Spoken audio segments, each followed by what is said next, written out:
Hello, sir. Good evening. Can you state your name and your career in life? I'm Clarence Kim P. Seriola and I'm an artist. Okay, so for question, so in your performance, there are two critiques. The one is conventional with a lot of experience, and the other one is young but knowledgeable. For you, how can you handle it? So first, I listen sa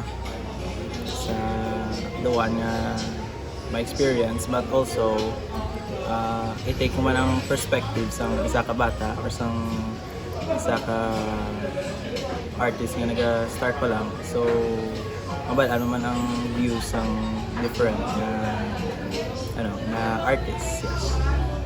Okay, so kung para si mo, will you follow the conventional but with a lot of experience?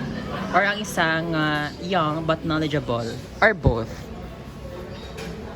Yes, for me, both sila pamatihan ko gid ang ilang opinions or views ako, but siguro mas taas nga i-take ko ang ginhambal sang may experience, because of course may experience siya and mas mabalaan niya siguro ang kung anong yung mga obrahon and kung paano niya ka i-handle. So, Okay. So, knowing that you will accept both, how the criticism will help you to understand a performance or a certain painting, for example, better?